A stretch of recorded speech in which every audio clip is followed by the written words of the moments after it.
Hello and welcome to episode 213 of the Talking Wednesday podcast. It is Dex and Punk here for you today to take you through everything Sheffield Wednesday related. And oh boy, it's been this quiet. week, I don't know what I don't know what you know. It's been a really quiet week. Nothing's happened. Yeah, no, exactly. I'm in a very temporary setup. There is a little dog next to me that I think I just frightened immediately when I said hello, but she's just there.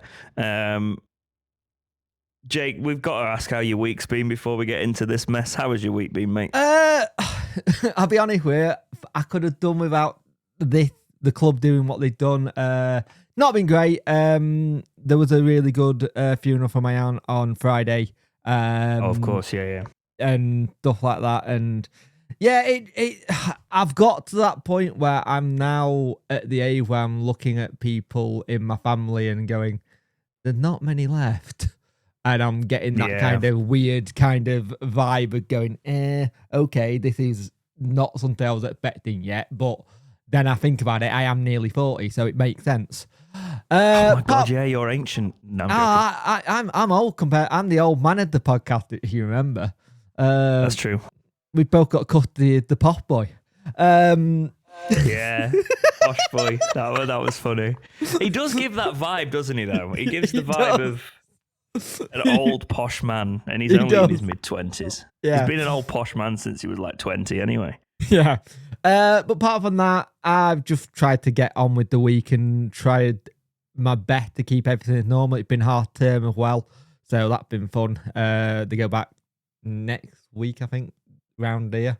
So it's one of those things when it's half term, it's just trying to juggle things around and stuff like that. And I've got a 1-year-old who's got a temper, and if he doesn't get his own way, he just like to headbutt you. So yeah, it's fun. How's your week been, mate? Where are we at? We're at Sunday morning, aren't we? Yes. I was finishing off bits of work. We got a lot of weddings coming up, bit of holiday coming up. We're at home a lot as well, but like it's a little bit crazy. We got a lot going on at the minute. This week, yeah, it was just finishing off work so I can basically give my time to other things. And that's why it's been very difficult to get around the podcast and stuff. We've managed to fit this one in, but as you can see, I'm in nowhere near a normal setup today, as I wasn't when I made the video yesterday. But yeah, we make it work. And of course, as soon as I go off and I'm meant to, have a bit of time to just step back from the podcast, everything kicks off again. It does seem to be the case where one of them wants to have that little break. Something major happened with the club. Well, I'm never stupid enough to go anywhere without my microphones now because of this football club. Like I've always got something ready, even if my microphone is currently covered in dog hair. Wonder why that is. But yeah, I've been really not bothered with Wednesday in terms of I wanted us to be in this situation, Jake, so I'm not going to complain that we're in a mid-table situation with nothing to play for. But it is bloody boring. It's boring, but it's also the other thing of when you also look at it, it's like we do want a mid-table situation, but I think that there's 10 points between us and Cardiff and 12 points to play for, which is still really scary. Like, I don't see it happening, but it is a Wednesday team that you can't predict what they do next. Yeah, they'll definitely have to... we definitely need a couple of wins to feel safe. But that's not going to creep in unless we actually completely tank for the next couple, Yeah. I think it's something stupid. Like since December, I think it's 19 odd games where we just haven't been able to get it going, and there's a reason for that. There is a general reason why that's happened, and we all know what the elephant in the room is there. And it just feels like we've had the whole thing. We've had the excuses. Oh, we've missed a lot of players, which we have. But it's like it's difficult. I think it's difficult for this set of players when they're so used to playing for someone. Yeah. Yeah, that's the thing. Like, you can just tell they've run out of steam. Like the Blackburn thing was. We'll go into the matches now. So Blackburn, I was streaming this. It was my last stream of the season, I believe, unless they do something on the final day. But even then, it's probably a Talking Wednesday stream usually the way we do that. But I think that was the idea of, oh, okay, we can go 2-0 up and look quite comfortable, and then throw it away. Well, the problem is that we did what we normally do in reverse. We had a really good first half and then a naff. Yeah, that's true. Second half. We can't string 45 minutes of football together to make 90. We just can't. We haven't been able to do it since, I'm going to say, Steve Bruce era. Really. There's been this mental block where we really struggle to keep game going. We can either do one really good half and then one really bad half. And it's weird how this is still going on that long ago, that it's still quite present. And we've had so many different managers since then. There's something to it. And I don't know what it is. We started really well. We looked good against Blackburn Rovers. We played some good football, 2-0 up. You're thinking, great, get more. And then Sheffield Wednesday did what we normally do. We rest on our laurels and we let teams attack us. Set pieces, don't defend them brilliantly. Nothing Charles could have done about that goal. Possession against Blackburn, Jake, which was the thing that got me, because we've been a possession-based side a lot this season. Yeah, but we had no Barry Bannon. Yeah, and I will say, like Danny said after the Oxford game, like he's disappointed that people aren't stepping up for Barry Bannon. And I think for those who might question Barry Bannon and look at him without us in the side, without him in the side. Look at the team without him in it, and it's absolutely. Armstrong did a good job. It's bereft of creativity in that midfield. Armstrong can be that creative person with a run of games. Yeah, he's not. He's been injured and he's come back after exactly. it. I think you look at, again, this is the biggest worry we've all had for the longest time, because we haven't found a backup plan to Barry yet, and we still haven't. Yeah. Armstrong could be it, but the moment we shouldn't have to rely on a 35-year-old in that midfield to keep us ticking over. Other people should be able to step up and go, let's go for it. Like, and you look at our Oxford game, we had a lot of good chances in the first half, and then we sat back. Talk us through that crap. We first half, we had some really good possession, worked well, got it forward, just couldn't finish it. Charles pulled off some really good saves as well to keep us in it. I'm glad to see he's doing that, because that's the thing. Sorry to interrupt you, Jake, but going back into the Oxford game, not the Oxford game, the Blackburn game, I saw idiots in our fan base trying to pick out Charles already. Yeah. And I said, he's going to make mistakes when he comes in the side. We have to be gracious enough to understand his age, and that's going to happen. I actually think he was really unlucky to make that mistake. He came for it, and it took a bobble before the second goal. Before he got it, yeah. But again, that is a mistake on him. He should adjust to the flight, but it is really unfortunate as well. But I think some of our fans, and I'm saying fans in commas, they are fans, but they are the pessimistic, let's always try and find something to pick at. Just love having a pop at our own players to the point where why would they want to play for the club? Yeah. And I think the thing is, Charles redeemed himself in this game. You could tell it didn't really affect him. He pulled off some really good save. The goal itself that they scored, long throw from Volk, we should have known what would come in. Danny spoke in the press conference. They're very direct. They're very forward. And we just didn't defend it well. It got headed back into the area and they go from it. And you just think, that's our luck this season. But again, this is now 5 on the fin with no wins at home.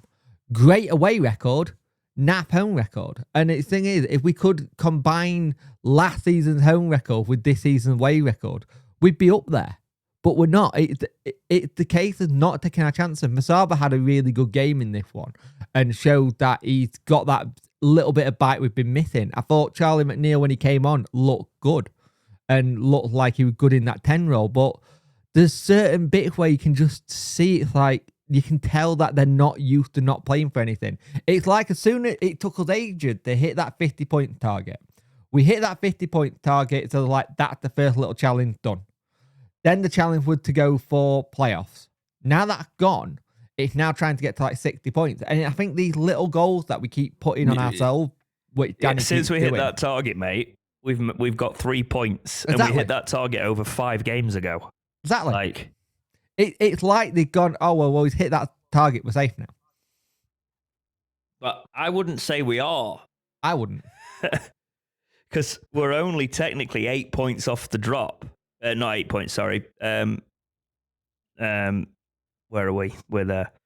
11 points off the drop, which is, there's only, 5 games left? Yeah. 4 games left? The game we got are Stoke, Middlesbrough, Pompey, Watford. All teams, apart from Watford, so Watford will be in on the beach day for both sides. Stoke and Middlesbrough, Stoke are trying to stay up, Middlesbrough try and go for the push. That's what I'm saying. Stoke and Pompey are both trying to stay up. Yeah. And Borough are trying to get in the playoffs. So they're going to be tough fixtures. And it's Middlesbrough, Pompey, which are back-to-back home games, and we know how bad we are at home. Yeah. And we probably are safe on 53, but 56. There's a lot of teams in and around that, that could get dragged in. So let's just get 56. The thing is, for me, if 59. we got the 56, 60-point mark at the end of the season, great, brilliant. With everything that's gone on, you go, okay, that's decent. It's not where some people wanted it to be, but realistically, it needed to be a season of building and going from there, where it now doesn't look like that can happen. We'll get into that later. But it's feeling more and more like the moment we ever get a chance to kind of have that little bit of continuity, it gets taken again. And I think the more time you take away the continuity, you take away something that helps. And granted, there's been a lot of people over the weekend saying, Danny's not as good as he thinks he is he? Kind of thing. And I think you look at people say he's living on like past glory, but he's not really had the luck of the draw with injuries, let's be honest.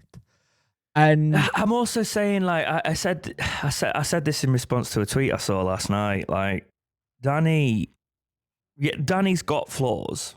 Don't get me wrong, he's got flaws, but I think we're overlooking the fact that he wasn't backed in January despite this fallout, and Danny isn't. He clearly threw his toys out the pram in some respect, so he's not clear on that. Let me just get that straight before we go into all the Chansiri stuff today. But he is the more professional of the two that I've seen, and he has done the job. And the thing is, we were saying he wasn't backed well enough. He got Armstrong. He was crying out for a striker and a centre back, the two positions we didn't strengthen, right? And also, I think we forget this because of how well he's done. This team have been overperforming, Jake. Yeah, I think the other and now thing they've just stopped overperforming. But I also think the other thing that everyone's forgetting as well, this is Danny's first full season in charge. Like first full season where he got saved from transfers, what goes on here, instead of coming halfway through. So he's going to make mistakes with being a young manager. And he knows he's going to make mistakes. He come out and said, I've made a mistake. It's probably his first experience as well with this dead rubber of an end of season with nothing to go for. If you think at the clubs he's been assistant manager at, or there's always been some sort of jeopardy. Yeah. There's always been some sort of, push. The experience for him as a manager now is, what do you do when there isn't that push? This is actually be beneficial for his development because he'll learn how to assess his squad and assess the motivations in his squad when half of them are thinking of the beach and they're on the beach. Yeah. No, yeah, well, 100%. It's just, I think you just look at the last couple of games, it's all just missed a little bit of a spark. Like you said, the push had gone. The moment that you could see it, the moment we knew playoff was gone, that it drained out of his face, it drained out the player faces. It's like, well, that's that. Like yesterday, you had a player coming on with the kids, which I'm all for. But I also have the whole thing where I'm also like, is that them mentally checking out, or is it just them getting the opportunity to go on with the kids? Which I, again, all for. But it's one of the weird situations that we're in as a fan base and as a club. We never had this where we're not fighting for anything. For the last 3 seasons, maybe 4, we've been fighting for something, and we're not used to it. Speaking of like kids going in first matches and things like that, and kid plays, I just want to give a shout out to the women's supporters group, who obviously we had on as guests for a while.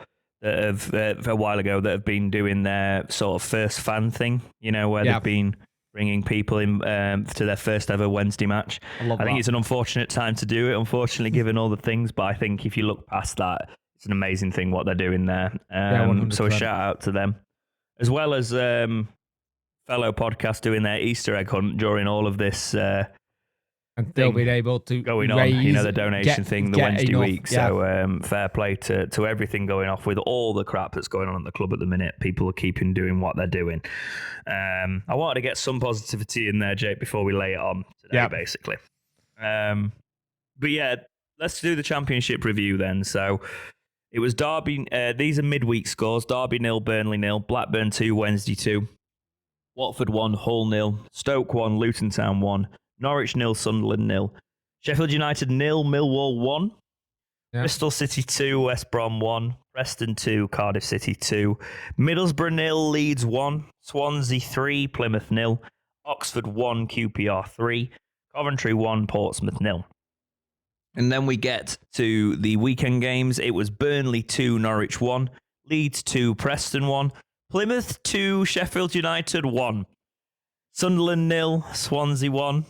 Cardiff 0, Stoke 1. West Brom 2, Watford 1.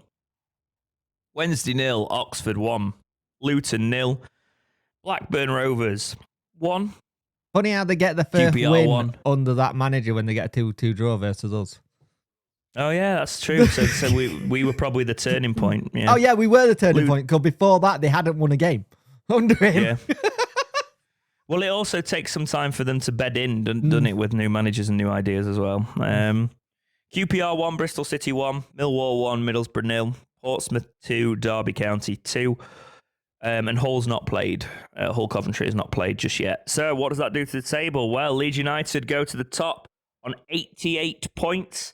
Joint top are Burnley on 88 points, separated by quite a hefty goal difference there, actually, 53 to 44. Sheffield United dropped off the boil. I don't know what they're doing, but they are on 83 points. I think they've lost 3 on the bounce. Yes, they have. It just seems like the pressure may have got a little bit to them. Chris Wilder appearing to have a little bit of a scrap in the tunnel. Yeah. See that? I did see that. I think he was just annoyed that they were celebrating in front of the away fans. And it's like, but it's their ground. They can celebrate. It's football. Yeah. It's football. Yeah. He's proper bitter, that man. Like, yeah. This is what I was saying. I liked Warnock because he was funny. Wilder just always comes across as stroppy. And the thing is, he does things like this, and then he wonders why some fan base just don't like him. And it's not put him in a good... You look at Twitter, a lot of fans, even like Premier League clubs, have gone, and you didn't get the job done. That's on you. Don't take it out on players who are celebrating. It's their pitch.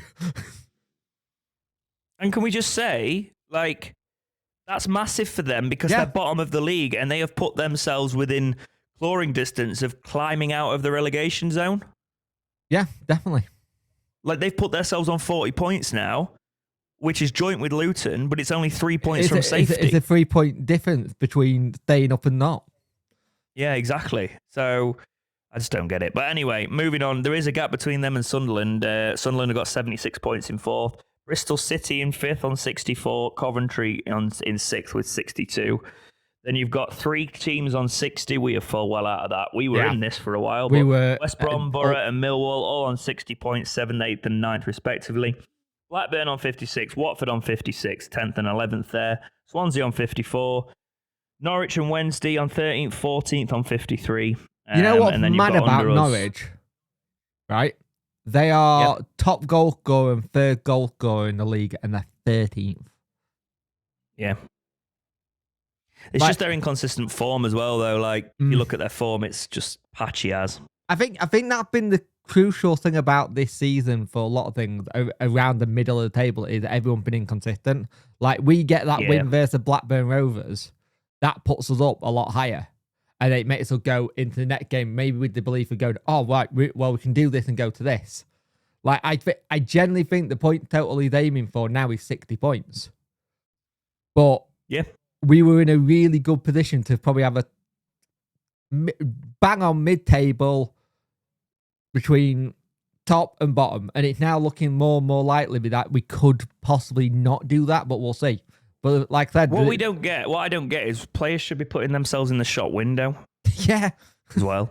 Yeah. And that's not as prominent at the minute. But let's get to the lower end of the table. In 20th, it's Hull with 44 points, game in hand on Derby County on 43 points. And then the drop is currently sitting Cardiff, Luton, Plymouth. Cardiff on 42, Luton and Plymouth both on 40. So it's tight down there. It's going to be an interesting scrap towards the end of the season. Up for Plymouth and Luton. Plymouth got Middlesbrough on Friday. Luton have got Derby, so it's a big 3-pointer, that one. And then on Monday. Monday it's Luton, Bristol City. And it's looking like it Coventry, Plymouth. So tough games there. But they've shown they can do it versus Sheffield United, so maybe there's that little bit of belief there.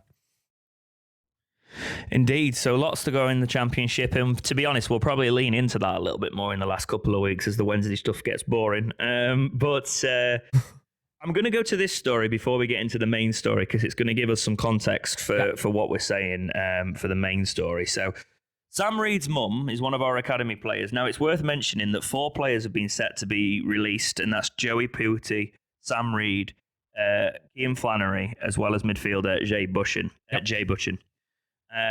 There are young players. There was a thing with Chansiri.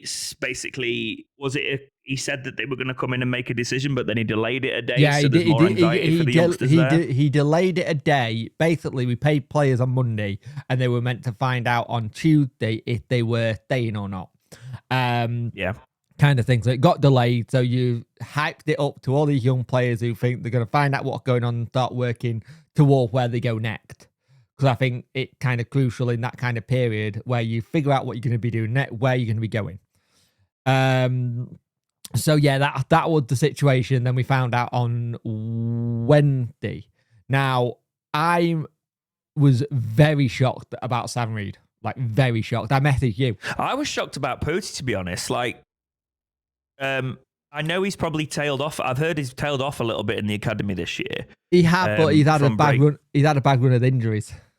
Yeah, so it's a case of like he'll probably go on. I think he'll find somewhere. He definitely will. When I watched him, I was like, "There's a player there." Yeah. So I think he should be able to find something. Maybe if he goes to League 2 or something and works his way up, you know. Yeah. But yeah, the problem is with Sam Reid, it's kind of like shone a light on some of the happenings at Sheffield Wednesday. So Stacey Reid, who is Sam Reid's mum, on Twitter says, in response to somebody basically questioning, about Sam Reid, you know, he's doesn't deserve this, whatever, released. She's put, he's happy, pal. Needed to get out so he can go and prove himself in league football. At 22, he doesn't want to be an overage under 21, which has happened with players before, and they just plateau. There's more to it, and getting him out on loan has been a nightmare due to Chansiri's demands, wanting 1.5 times the wages from league clubs and extra fees. I could go on, but I'll leave that for another time. And then I also saw, we haven't got it in the document, but there was somebody basically going that the fans are great. My son, one of the academy players, Chansiri, has basically wanted unreasonable demands just to go out on loan with these players, and he's hindering the development of academy players. And I am furious to see this because this is not where you try and pinch the pennies, Jake. This is where you try and improve it a lot more. This is where these are the ones that you want to try and get out on loan. Like, I I don't understand it. I don't understand it at all, because you do it with the first team, fine, but you don't do it to the academy players. Academy players just want to go out and play. Like, just like, even if it's just a case of half of the time in your academy, you're actually covering part of the wages for them to go out on loan because that's what you do as the bigger club. It's not a normal loan like a first team player like you think it is. Yeah. No, it's not. First team players, I completely get it. Let's do loan fees. Let's do all of that. But yeah, it's hindered the development, and it also makes our academy. I'm worried. We've got that young Cads, haven't we? Younger than Bailey. Is it Cole? His name? Kelladon or something. Basically, I can't remember his name. Yesterday evening, Cram put a post out about how Man City are looking at him. Man City, a seven-figure bid apparently we've turned down, wasn't it? Yep. So if for those who don't know, he's a 15-year-old kid that is scoring for fun. I think he scored 5 goals yesterday. He got 5 goals out of the 6. He got 22 goals in the under-18s, and he's only done the under-15s. He'll hit 16 in November, where technically... Now, people are saying stick him on the bench and things like that. I worry about that. That's a big jump for it. I mean, to be honest, Danny likes younger players. Maybe he will, but it's a case of Compo is in place if we lose somebody like that. Yes. But it comes a stage where I worry about this one because it depends on the contract. We obviously can't give him a pro deal yet. He'll be on a scholar. He's already been given a scholarship. He got given that early. I think he got given that like at 13. He already got his scholarship. And we can't give him... We need to start sniffing around whether he will sign a pro deal and put it in front of him now.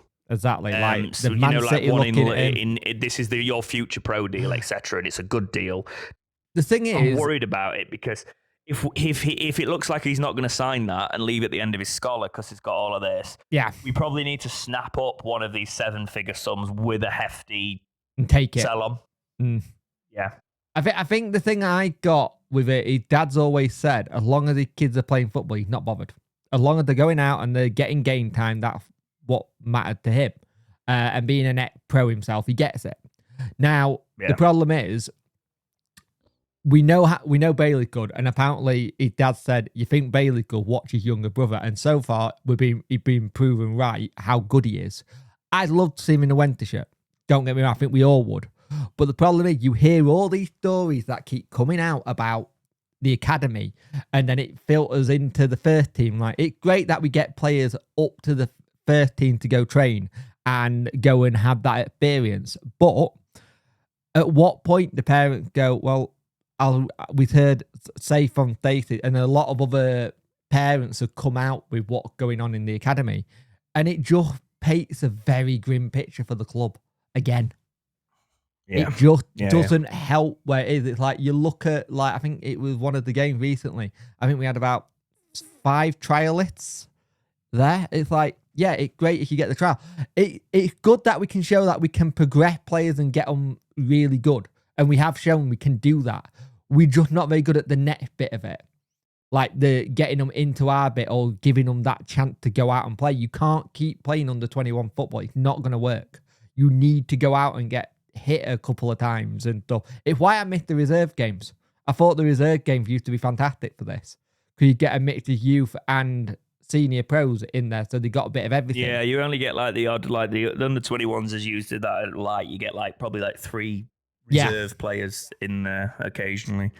But yeah, it's tricky. I don't necessarily like. We're going to get into it when we get into the Chansiri stuff. Like, some people actually thinking our academy's decent. I don't think it is. I think we've got a couple. Our academy's not proving anything. There's 2 standout players that have come through. And they're both the Cadamartri boys. We've got a couple of standout players. The Cadamartri boys, Will Granger. There's a couple in there that are really good. But we don't know because Jake, let's have a look at this. We talk about Will Granger, whatever. Sam Reed was your one to watch this season. Exactly. Yeah, but he was my one to watch because I knew how good of a player he was. Like, he'd been really good. This is why I don't trust our academy to filter through properly. No, I get that. I really do understand that. The only one who recently filtered through is that Autobio. and he does look good. Yes, but that's a good shout, actually. Yeah, but I think that's mainly due to the manager and necessity. Yeah. You know. Oh yeah, definitely. It's not due to. Oh, I think you're ready. I think it was a case. We need you. We haven't got a choice. We need you. Like, there's another really good player in there called Bruno Fernandes. Not that one at Man United, but he's really good. But we'll have the same thing again. I remember it. We'll have the same again. I think there was either was in or still is Costa in the under-15s who Liverpool were sniffing around at one point.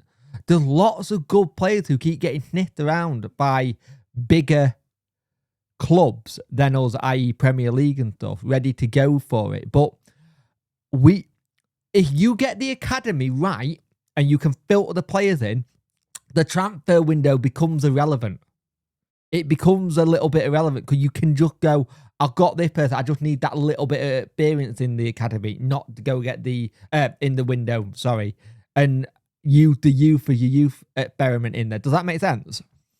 Yeah, it does. Yeah. Right, we need to get into it because this podcast is going to be out 3 hours long if we don't get into it now. Yeah. So, Chansiri responded to all the negativity around social media. I did a video, Jake did a video. In my video, I specifically said, put in the comments what you think, and we will feature some of them. We might feature some of them in the podcast. So that's what we're going to do today. But first, just in case you have stayed away from things for a little while, this is what was released from Sheffield Wednesday, from the chairman. 2 hours, 3 hours before the match as well. Yeah, 3 hours before the match. A letter from the chairman. I have decided to write this letter with respect and understanding of everyone's feelings at this time. I begin by saying sorry for this recent situation. It was never my intention for this to happen. I have always done the best I can and will continue to do this while ever I am the owner and chairman of Sheffield Wednesday. I am not a perfect owner and I have never claimed to be. I have seen the things that some have said about me, but remember, I am a human being too, and I will always try my best. What I have tried to do is keep our club alive with growth and a stable future, on and off the field. Some have said that I am playing a game with this situation, but I can say this is not true. There is no benefit for anyone to do this. If there is a problem, I will say, and I will say why. I don't mind questions when they are said respectfully, and the answers are not always what fans may want to hear, but they are the truth. Over the years, I have personally supported our club without expecting or receiving any profits. I've never stopped loving or believing in our fans. I accept and understand that in this situation there will be criticism for me. If this is done in a respectful manner, I have no issue. I also understand that everyone can have a different opinions of me, the coach, the players, anything. This is normal, and I will always listen to all voices with good intentions and an open mind. At this time, there are many voices on social media and in the media about the situation of our club. Some voices have facts, some have strong opinions which I can accept, but some voices are the loudest because of misinformation and incorrect guidance. I would always ask our fans to be mindful of unverified information and trends that are created to benefit certain parties. Managing a football club is not easy. Every decision is not to win today, but to keep the club sustainable tomorrow. I also ask to keep an open mind regarding the truth. Do not rely on unfounded speculation or rhetoric that some people may create. Yes, it is true that the players were paid late, and I am truly sorry for that. All back office staff were paid, other than 10 senior people who were partly paid, and this was resolved at the earliest possible time. There is a lot of speculation regarding the coach, our relationship in the future. Again, I ask you to keep an open mind and repeat anything that I do is in the best interests of Sheffield Wednesday. I'm still here for our club, for the future, for all of us, and please let me make my situation clear. I do not have the intention to sell. I love this club, but if today, tomorrow, or another day in the future, if there is someone out there better, more suitable, and has the potential to take care of our club, I am ready to pave the way for Sheffield Wednesday to move forward from a stronger position. I am happy to leave Sheffield Wednesday if it's left in a better place. It is not just about the price, it is about the right individual or group to take our club forward. And if someone was to come forward, I can assure you that I am happy to listen and happy to talk. We have all seen speculation and stories that a consortium or individual is ready to come in and take over. I can guarantee there has been no offers at all. There has been some interest, but nothing at all substantial that has followed through. With any sale, it must be done the correct way. Not through one of my people asking for a bank statement, which again is not true, but through lawyers with proof of funds and a tangible offer. The word means more to me than paper. There is no reason for an NDA or similar when that trust could easily be broken. I can say there was no NDA in place when I bought our club from Milan. The deal was done on trust from start to finish and behind the scenes, which is the correct and professional thing to do. During this situation, no one has come forward. To say I am in the way or I prevent this or prevent that, it is not true. This is the football business, and I repeat, if the right package is agreed, I will not be one to stand in the way. But as long as I am here, as long as there is still an opportunity, I will fight for you, for everyone connected to the club we all love. I will meet with the supporters engagement panel next Tuesday and expand on all these topics. Some members of the panel have requested an emergency meeting, and I have no problem with that. I will speak with an interpreter because I want to say exactly how it is. So my words are my words. With respect and gratitude from the heart, Dejphon Chansiri. So, Jake, this was, as you said before the game, there was a planned turn your back on Chansiri protest just to peacefully say, we don't support the way this club's been run. We were in real danger of facing a 3-window transfer ban, and it was the last minute the wages were resolved. Yep. This seems like a deflection at the time. What were your thoughts when this statement came out?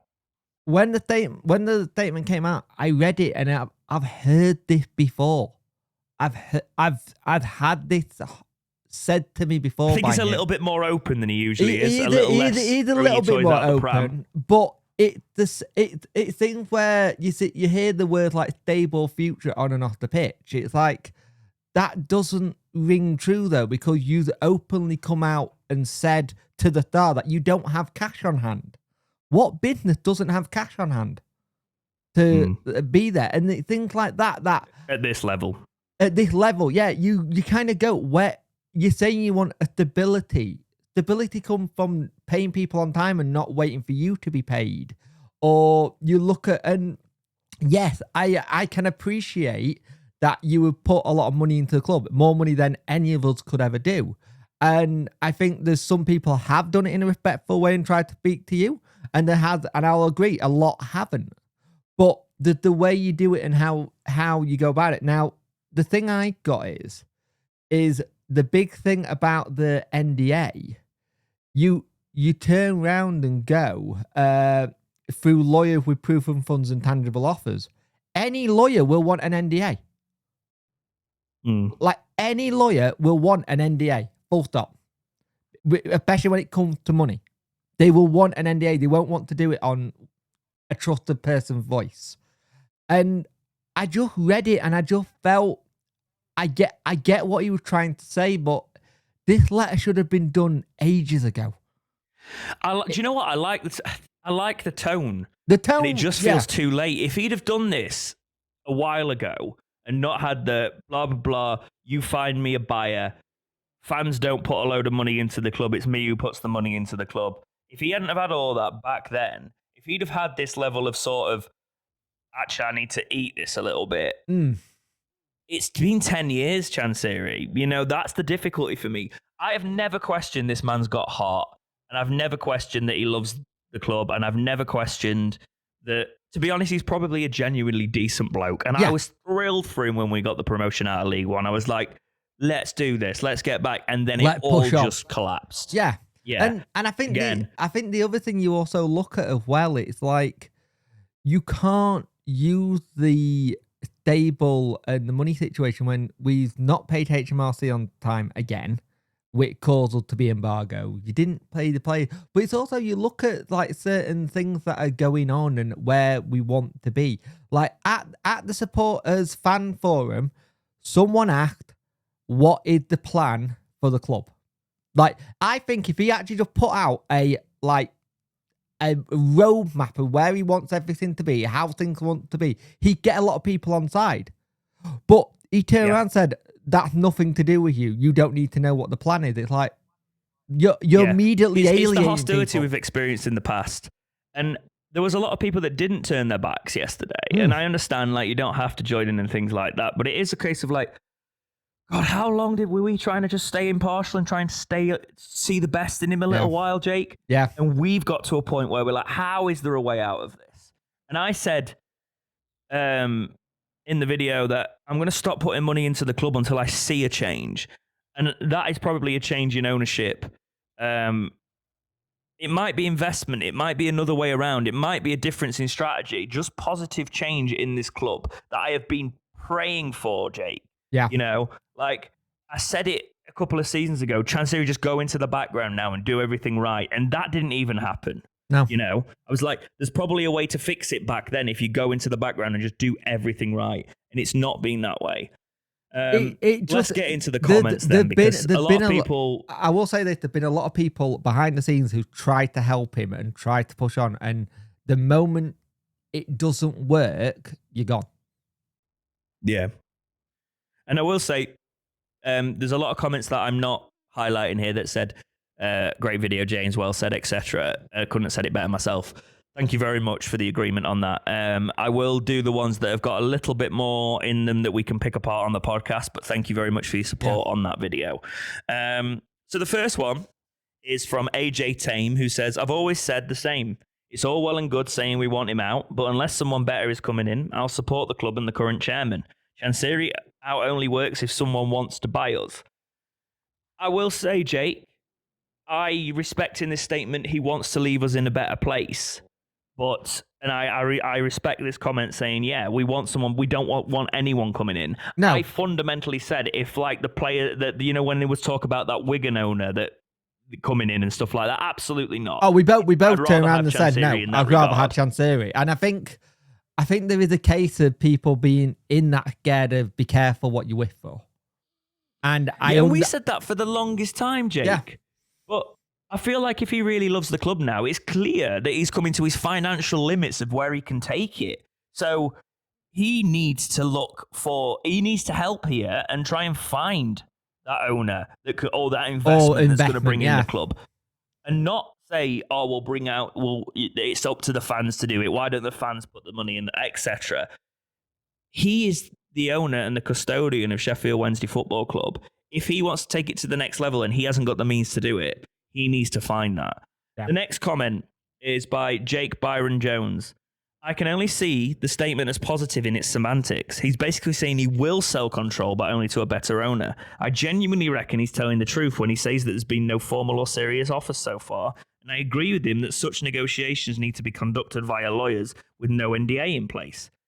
It's good that the penny has finally dropped for him, that he needs to let somebody with more resources and experience take the helm. He's had his head about the job being too big for him, buried deep in the sand for years and years too long.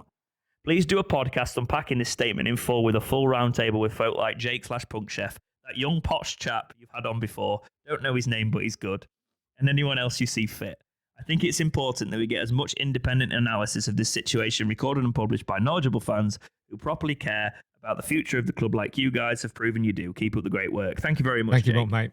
But what I will say is, yes, we haven't planned it yet, but if we do get something from that engagement panel he's calling, we will do something in the week. We'll try and get all three of us on it, because that's usually where we find out more, isn't it, Jake? Yeah, it is. It's where we'll find out a little bit more, and the fact that it's been called. And to just go on that engagement panel thing as well, because the armed forces turned around and said when they got told 30 minutes before the statement came out, with a day where they're all working, where people can't get people to go to that meeting. It is worth saying he has done this in work hours on a Tuesday, which is very tone deaf. I will say to the engagement panels, that's probably all you're going to get. Try and source a representative, even if it's not the people who run them, and just have someone there with your points. Get there. Don't waste the opportunity. As unfair as it is, get there. Get somebody there that speaks for you. Get someone there for it, because the problem is I did see people going, oh yeah, but he's in Thailand and doing this. Yeah, but you got to remember, if you're going to support to the supportive panel, it needs to be something that they can all get to, not when you can. It can't be on what's good for you. It got to be good for all of them. If you're trying to make a piece or give them a chance to put their concerns out to you, it can't be on your say-so. It has to be agreed that everyone can get to it. So it's mutual, if that makes sense. It's Yeah, but in terms of this comment, like talking about, I don't really think the lawyers think that. I think an NDA should be on the table there, but maybe there is sort of like a handshake deal behind the scenes. He's basically saying he will sell control but only to a better owner. He is, but he's also fundamentally saying that he's not looking to sell, which means he's not going to do the work, and he's in the position to do that work. The thing Jake, is, in my opinion. But the thing is here, he told people at the fan forum, go find me an owner. So people did. People went out of their way to find people who might be interested in Wednesday. You might take it as social media stuff and stuff like that, and I agree. Some people on social media have proven to not have any tangible backing, though, as well. It should be done behind closed doors. I think the way an ownership gets done, you get found out, you get something from the media going, Sheffield Wednesday have potential X, Y, and Z people looking at the club. Then you have EFL ratification, ownership deal. Then you have handing over the club to said people, done. That's how it'll probably be and how it should be. Yeah. I don't think it should be talked about in social media and everything. It is a legitimate thing. It is a legitimate thing. This is what I'm saying. It should be on Chansiri. You shouldn't be saying fans come to me, because fans are going to scrape the barrel to find anything and find these consortiums that aren't necessarily, they haven't backed it. Do you know what I mean? We've not seen enough from them. It needs to be done in the football world. He's got enough contacts at Sheffield Wednesday to find someone who might be interested. And if it does come out, it needs to come out from, this is an open letter from X, Y, and Z saying we are interested. Yeah. With the names. Andrew Jenkinson commented, at this point, the problem seems to be the chairman just can't afford to own the club. I don't think this is indifference, lack of application, or malice, a forethought on the part of DC. Reality just needs to be faced up to. And that's what I'm saying. If he's getting into these financial worries about where we were literally hours away, Jake, from facing a 3-window transfer ban, he was publicly saying that he didn't know if he could pay it on time, right? Yep. Which, if he didn't, we would have had a 3-window transfer ban. That would have crippled anything. Good enough. Yeah, but here's the thing. We're still not out of the woods yet either. Because if he does it between now and June 30th, we could still have that 3-window ban. Yeah. It's all right. Yeah. It's all right. You go and you try your best. There isn't another club in the league who isn't not having this issue. Everyone else pays people on time. Maybe barring Reading, but Reading have got their own stuff going on. Yeah, but again, that's like, he actually used Reading as an example of being able to get promoted with transfer embargoes, etc. And it's like, oh my God, Chansiri, you're not helping yourself, mate. Yeah, no. When he said that, it did feel like, read the room. They're not the example you think they are.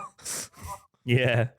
Phil Starr writes in and says, honestly, I believe him. I think he does. This is a bit of a long one. I think he does love the club, and I think he's doing everything he can. I think this is one of those situations where he's giving his best, and you can't be mad at him for that.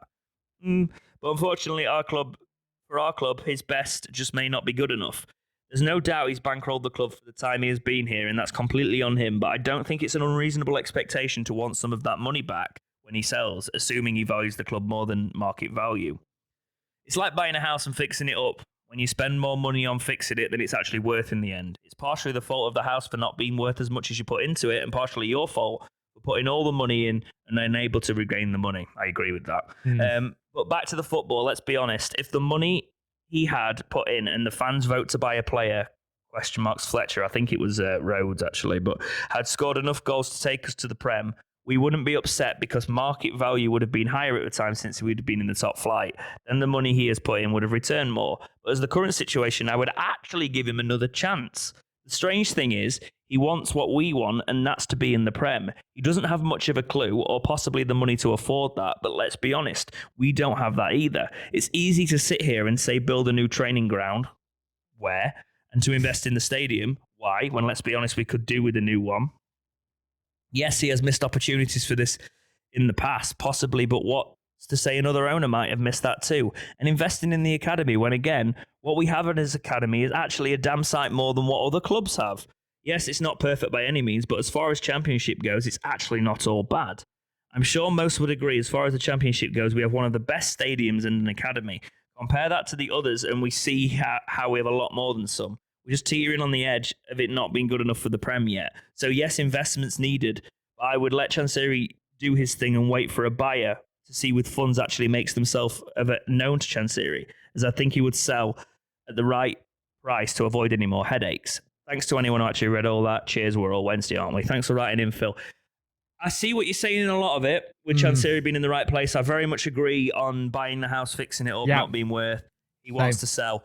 I don't agree on our academy. Our academy is a shambles, actually, and I think you'll find that clubs that are a lot, even at our level, that aren't as big as us, got better academy systems. And better training coming systems. Through. Like even a league below us, Lincoln's academy seems to do quite well. There's academies that come through, Jake, that do well. Yeah. You know? And we've never grasped that with the academy. The stadium is run down. There's not hot water in areas. We can't seem to get a good system of being able to get food and drink. The stadium is amazing, but that's because of what it is. It's a fantastic old stadium, but it needs TLC. A lot of it came from him saying, he did say when he first came in, stadium training ground is when we go up.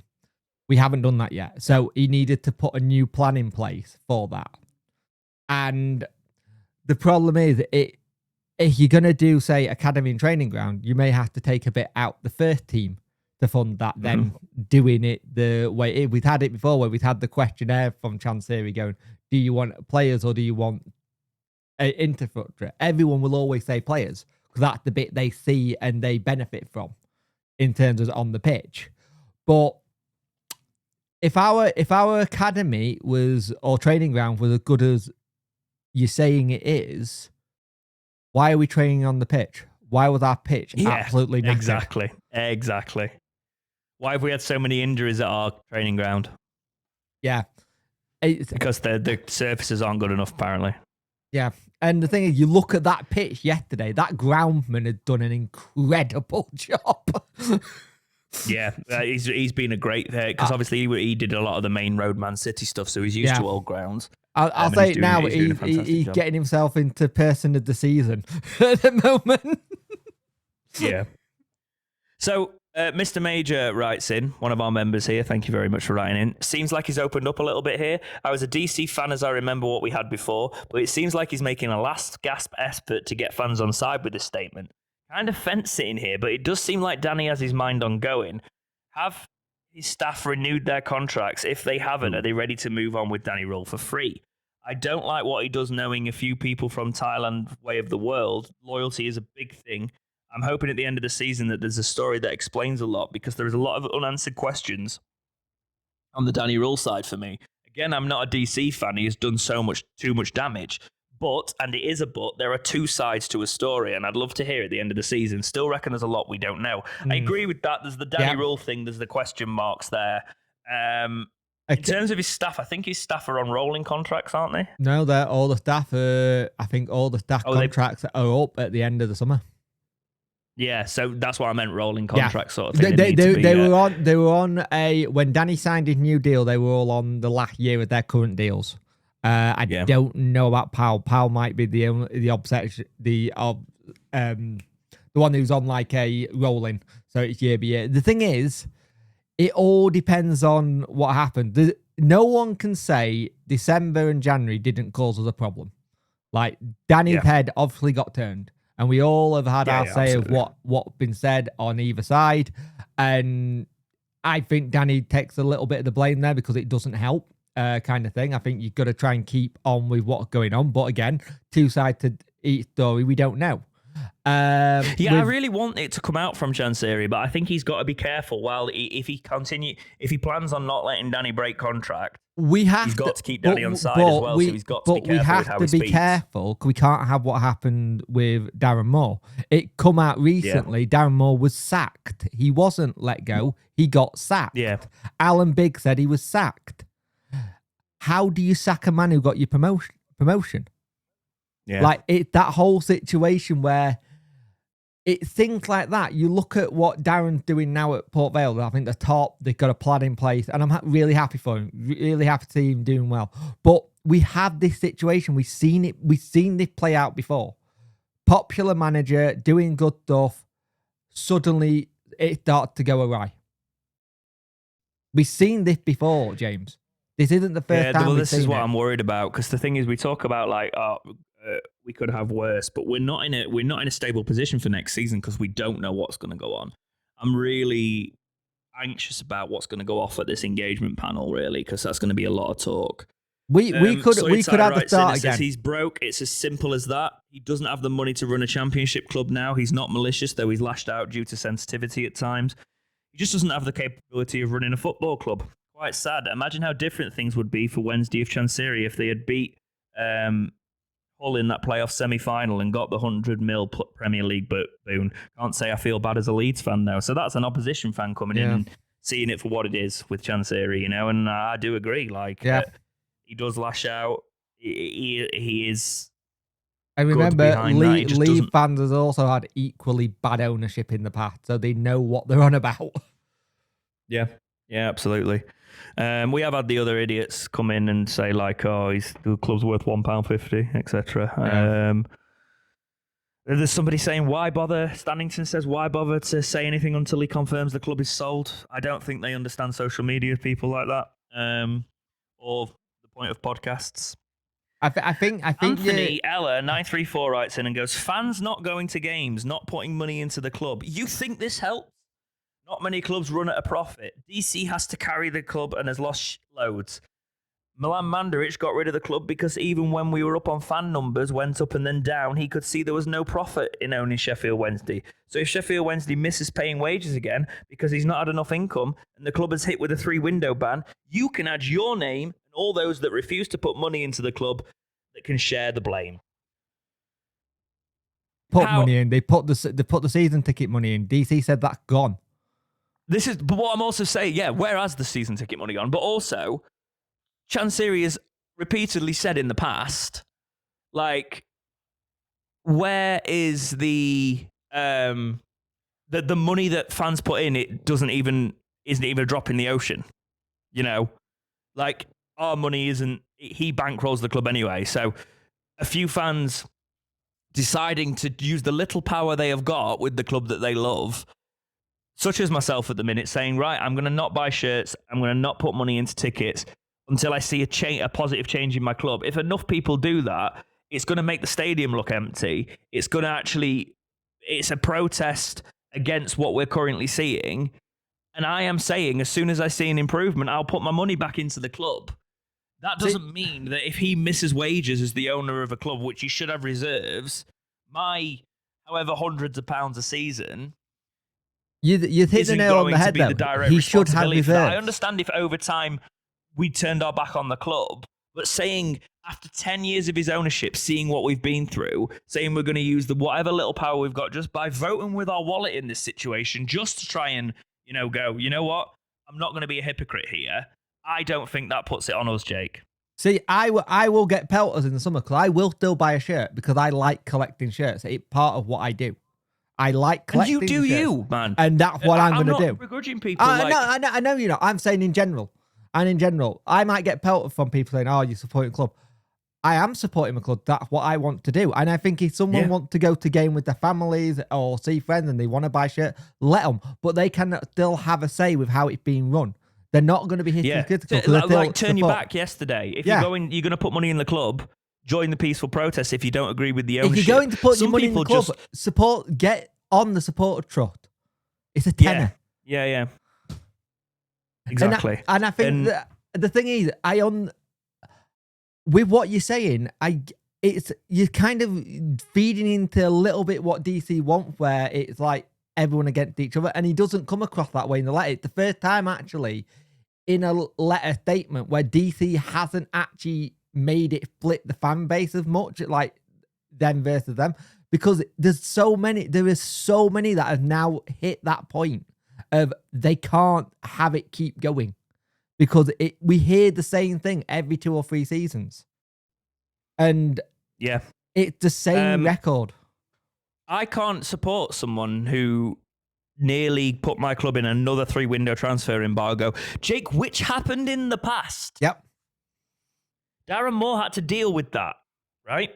He had to deal with it in League One. It was going to happen again. Yeah. And then what position are we in if we end up with another relegation? I think if you want to keep paying Go, do it. Do what you want to do. For me, all my life I have bought shirts. All my life I have gone. All my life I have put money into this club through everything. But at the minute, I do not feel like my money is respected by the ownership because he is not looking out for my club in trying to seek investment and improve the club. He nearly missed a very, very, very big payment date. That's not got to do with me putting my money in because he said that all the fan money was gone. So it didn't even touch the sides, right?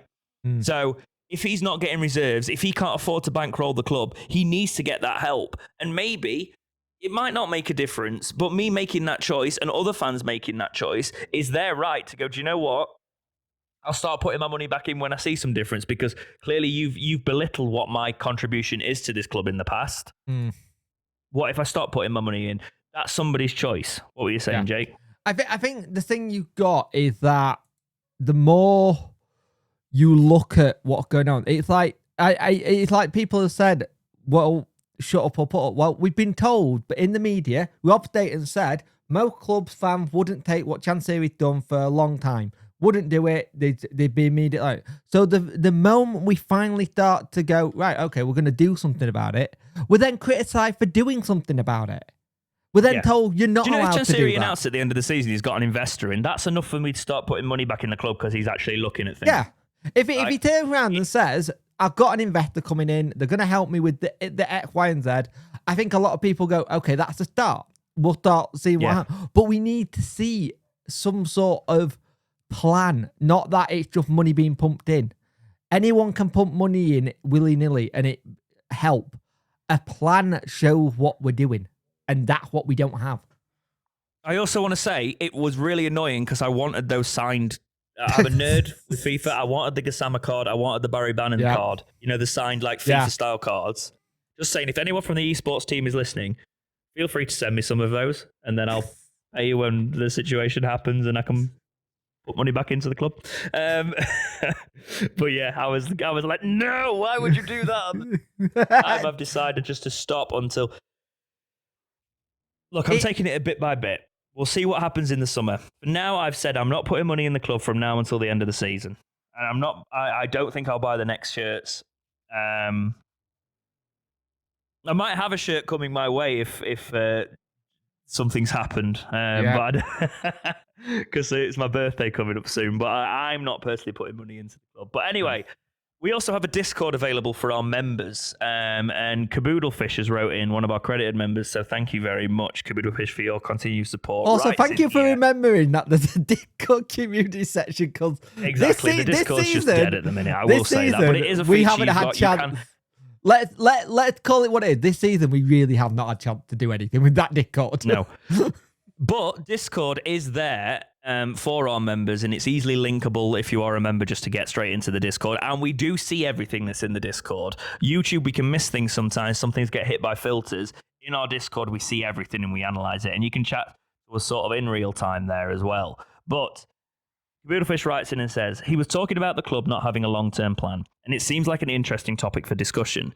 Having a plan is a difficult one. Unless we restructure the club and go for a director of football setup, so there's structure that is above and beyond the manager, then it seems difficult to really make long-term plans for the club. Because without a director of football, so much is reliant on the manager and the manager's vision. For us right now, it's hard to have a long-term plan when you have a proper manager, and those managers end up being flaky, and is a very flaky thing. DC couldn't have known that Darren Moore would demand quadruple the wages, and he therefore had to be let go. It was a crazy thing to ask, and I'd like to think that Moore maybe regrets that now he's in League Two. Tell you what, though, doing well at Port Vale.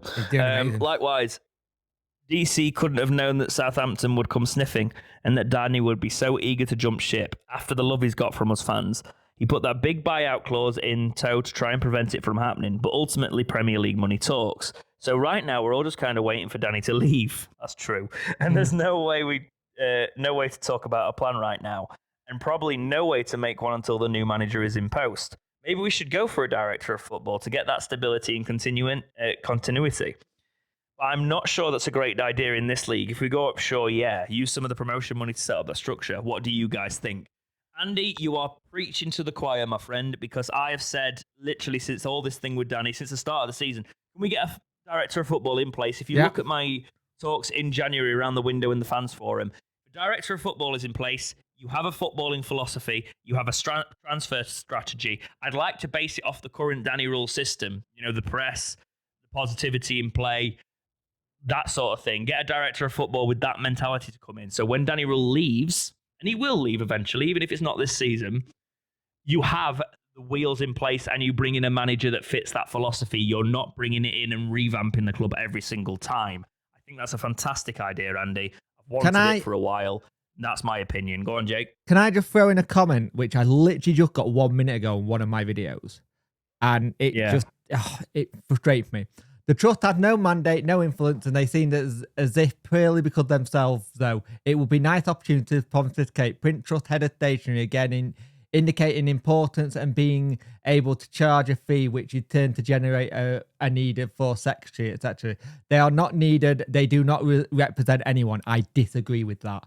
It's time they weren't known by journalists. I disagree with that as well. You know, like local media. In the past, I've not really thought the trust had enough of a backbone. I'll say that. They do now. Yeah, it's time they were ignored by journalists, local media, and anyone silly enough to imagine they are relevant. That's bull. I'm sorry, that is utter bull. And I'm so sick and tired. People wonder why we get given you're not doing anything about it. Again, we're now doing something about it. Yeah, we're now the trust are doing statements, proper statements. I think it's also been helpful for me because I know quite a few people in the supporters groups now that are becoming part of the trust and being involved. And I can see what they are. You know what? They're just fans. They are fans that are worried. That are worried, and they are united to try and do something. And it's important that we have that voice there. The people like this are just not going to be involved in the trust. Going to be involved in the trust. I didn't know there was for a while ago, I didn't know there was a £10 joining fee and stuff like that, but they've got to keep it sort of like run up like that. If you want a voice, you can join the trust and you've got your way to talk and you into don't the trust, have and then there's to a pay representatives there. You don't have to pay. Well, there's a free membership as well. But I think the whole thing is that a trust is there to keep the ownership not credible, what's the word? On point, basically. It's accountable. Accountable, that's the word. Thank you. A trust is there for accountability. Yeah. Kind of thing. And that's the thing. And because it's gone so many different ways with so many different groups coming up, if it's all from one group and everyone's in it, it makes it a lot easier than it being a separate people. You can't have him go, well, this group think I'm this group think I'm that. If it's all just one group, you have a source where everything can get said and it doesn't get them. Messages don't get mixed or put out in a wrong way. Yeah. I'll finish that section on this comment. Mark Pittsmore writes in and says, I feel 100% myself. I don't go today. I know a lot of fans are not going until he goes. It's been one thing after another with him. And the unfortunate thing is it has been one thing after another with Chansiri. I'm not at a point where I say this is still redeemable, Chansiri. You're going to have to pull a rabbit out of the hat to get me back on side. Because once you've lost me, you've lost me. I cling on for a while to the positivity. But once I struggle. And you know what? Reading that statement, I was like, oh, mate, if you'd have done this like a year and a half, if you'd have done this at the Darren Moore time and you hadn't done the throwing my toys out the pram and all the fan backlash and things like that. Yeah. If you'd have shown this sort of level of humility a little bit around things, rather than when you've had your ego properly dented because you have made a blatant error, like, you'd have got more people on side, and you lose ardent supporters here. What I will say, and just to sort of wrap this section up, the club needs protecting. I respect that you've responded to the fans. I respect that there's the situation where you won't let the club go into the wrong hands. But Jake, he's got to find some investment or find someone to take it over now, because it's clear he's running into cash flow issues, which are going to put the club into serious trouble if it happens again. That's just a fact. Yeah. And the thing is, I am praying to dear God he not counting on the cash flow issue to get fixed with the compo for Danny. that doesn't help. That only saves you for 6 months, maybe 12 months. That's not a way of improving it. If Danny does go, by the way, I don't know if he'd want to come here, but I would have Russell Martin. Yeah, same. Just a little positive on the end of that. But yeah, Jake, that's been a long one. When we're probably going to do a podcast in literally a few days' time when all this develops. But if you got anything else to say before we wrap up today, there is games coming up, but we'll probably see you before then anyway. Yeah. So we'll let you know. At the end of the day, I think the only thing is right to say with all this is that we're all Wednesday, aren't we? And that's what we all want. We all want what's best for our club. So I'm just going to leave it with we're all Wednesday, aren't we? So please stop having a pop at everyone. We're all together in this. We should be all together. You might disagree, but let's stop having a pop with people. Okay? Take care, guys. And we will see you in the next episode of Talking Wednesday. See ya.